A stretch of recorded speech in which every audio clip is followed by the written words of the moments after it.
হে everyone, what's up? আমি সুস্মিতা চলে এসেছি আবার একটা নতুন ভ্লগ নিয়ে। এটা আমাদের যোধপুরের যে হোটেলটায় আমরা ছিলাম, প্রাচীন হাভেলি, সেই হোটেলের রুফটপের দৃশ্য এগুলো। রেস্টুরেন্টটাও ওদের রুফটপে, তাই ছাদেতে যেতেই হতো ব্রেকফাস্ট করতে। আর আরও উপরে আমরা উঠে গিয়েছিলাম গোটা ব্লু সিটিটাকে দেখতে। দেখুন কি সুন্দর, সবকটা বাড়িতেই ব্লু এর ছোঁয়া তো ডেফিনেটলি রয়েছে। আর এটা মেহরানগড় ফোর্টের একদম পাশেই। হোটেল থেকে ফোর্টটা হেঁটে গেলে হয়তো 5 মিনিট লাগবে। ব্রেকফাস্ট করেই তাই বেরিয়ে গেছিলাম, যদিও আমরা গাড়িতে গিয়েছিলাম। গাড়ি যেহেতু ঘুরে ঘুরে যাচ্ছিল তাই একটু 10 মিনিট টাইম লেগেছিল, মানে একটু বেশি লেগেছিল হেঁটে যাওয়ার থেকে। কিন্তু আমরা নিরুপায় ছিলাম কারণ আমাদের লাগেজ ছিল। আমরা একবারে চেক আউট করেই বেরিয়ে গিয়েছিলাম। এটা হলো যশবন্ত থাড়া মন্দির। এটা ফোর্ট থেকেই দেখা যাচ্ছিল। গোটা ফোর্টটা আমরা ঘুরে দেখেছিলাম, প্রায় সময় লেগেছিল 2 ঘন্টা মতো। ফোর্টের সব থেকে ভালো যে জিনিসটা লেগেছিল সেটা হলো এই ফোর্টে লিফট আছে, লিফটে করে আমরা একবারে টপ ফ্লোরে চলে গিয়েছিলাম। অন্যান্য ফোর্টগুলো তো হেঁটেই দেখতে হয়, কিন্তু এটাতে লিফট থাকায় বয়স্কদেরও কোনো অসুবিধা হবে না। আর এত সুন্দর কারুকার্য দেখে আমাদের সকলের মনে মোহিত হয়ে গিয়েছিল। মারওয়াড় সাম্রাজ্যের গৌরবমণ্ডিত ইতিহাস এই ফোর্টের প্রতিটি দেওয়ালে খোদাই করা রয়েছে। এটা ছিল শেষ মহল, হল অফ মিরার্স।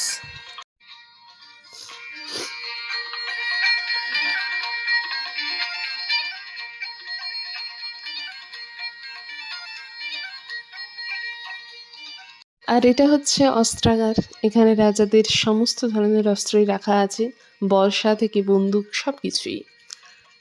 আর এটা হচ্ছে দেওয়ানে আম, রাজার সভাগৃহ। এখানে রাজা মন্ত্রিসভার সাথে বিভিন্ন আলাপ আলোচনায় নিমগ্ন থাকতেন। এখান থেকে পুরো ব্লু সিটিটা দেখা যাচ্ছে দেখুন।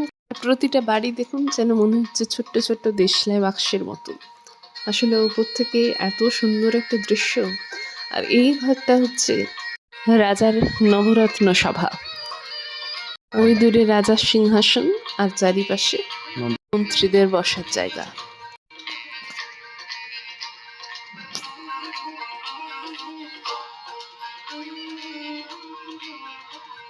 ইন্ডিয়ান আর্কিটেকচার, ইঞ্জিনিয়ারিং সবকিছু মিলিয়ে মিশিয়ে যতই দেখছি ততই যেন মুগ্ধ হয়ে যাচ্ছি। সবকিছু মিলিয়ে আরও বেশি করে ইতিহাসের পাতায় যেন ফিরে ফিরে যাচ্ছি। যোধপুর শহরটা আধুনিকতা ও ঐতিহ্যের এক অভূতপূর্ব মিশেল।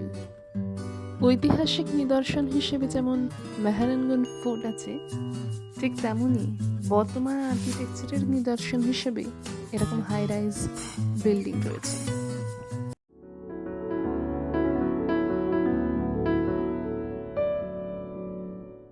এরপরে আমরা চলে এসেছিলাম গুরু নানক ধাবায়। ধাবার খাবার ভীষণ ভালো ছিল এবং কোয়ান্টিটি নিয়ে তো কোনো কথাই নেই, আমরা খেয়ে শেষ করতে পারিনি এমন অবস্থা। আর সব থেকে যেটা সারপ্রাইজিং বিষয় ছিল ওখানে, সেটা হলো এত ফাস্ট খাবার দিয়ে দিয়েছিল যে আমরা ভাবতেই পারিনি। Completely unexpected. এরপর আমরা আবার উদয়পুরের উদ্দেশ্যে পাড়ি দিয়েছি। এই হলো স্ট্যাচু অফ বিলিফ, বিশ্বাস স্বরূপম। This is world's tallest Shiva statue. এটা ওই 369 ফিট। আর এরপরে আমরা চলে এসেছি আমাদের উদয়পুরের গন্তব্যে, হোটেল আনভায়া।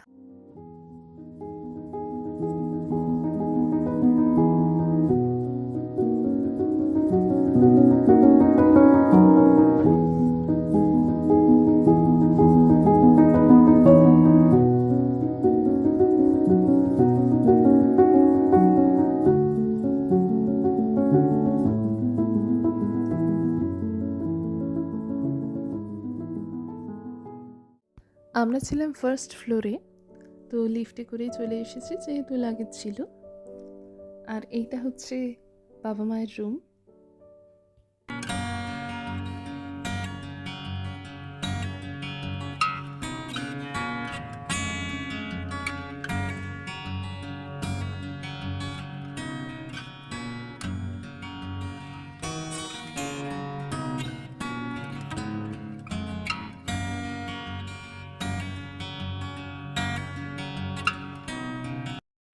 আর এই হলো আরেকটা রুম।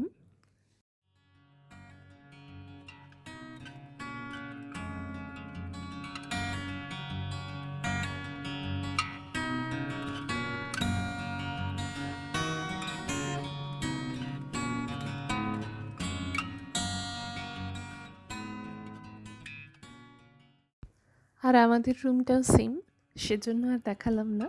একই রুম ৩ টে। তো এখান থেকে আমরা রেডি হয়ে একদম সঙ্গে সঙ্গেই বেরিয়ে গিয়েছিলাম গাঙ্গুর ঘাটের উদ্দেশ্যে। বেড়াতে এসে কিন্তু এটাই একটা মজা, খুব ঝটফট সবাই রেডি হয়ে যায়। এটা আমাদের রুম। আমরা জাস্ট ফ্রেশ হয়ে বেরিয়ে গেছিলাম লাগেজগুলো রেখে দিই। এখানের সন্ধেবেলাটা একদম জমজমাটি, প্রচুর লোকজন, আলো। আর এই যে আমাদের গাঙ্গুর ঘাট। আর ওই যে নীল আলোয় সুসজ্জিত একটা বিল্ডিং দেখতে পাচ্ছেন, ওটা হলো তাজ প্যালেস উদয়পুর। জলে দেখুন লাইটগুলো পড়তে কত সুন্দর লাগছে। আর এরপরে আমরা ওখান থেকে বেরিয়ে গিয়ে চলে গিয়েছিলাম জগদীশ টেম্পলে। এই শীতকালে এখানে অনেক পর্যটকই এসেছে, ফলে এখানে খুব ভিড় ছিল, সুতরাং জ্যামও ভালোই ছিল। এরপরে আমরা উঠে চলেছি জগদীশ টেম্পলে। ভীষণ ভালো একটা মন্দির, একদম মন শান্ত করে দেওয়ার মতো একটা মন্দির। আর এখানে কৃষ্ণের ভজনা চলছে। আর্কিটেকচারটা খালি দেখুন একবার, কি সুন্দর ডিজাইন, একদম নিখুঁত কাজ। এগুলো দেখলে সত্যিই গর্ব করে বলতে ইচ্ছে করে আমাদের ভারতবর্ষে যা আছে অন্য কোথাও তা নেই। আর এটা হলো সিটি প্যালেসের এন্ট্রান্স।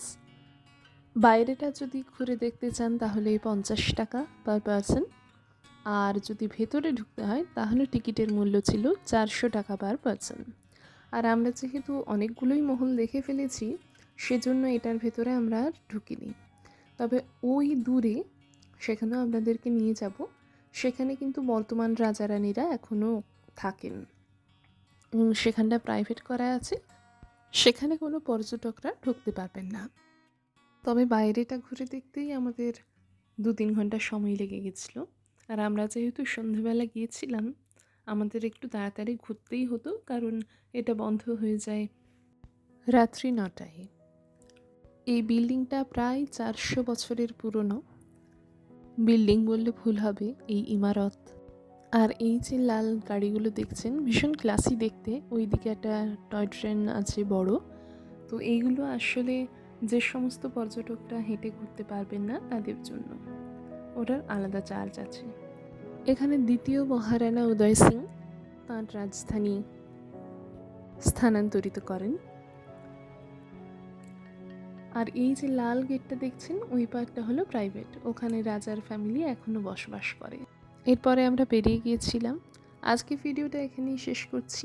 যদি কিছু ভালো লেগে থাকে অবশ্যই লাইক, কমেন্ট, শেয়ার এবং সাবস্ক্রাইব করবেন।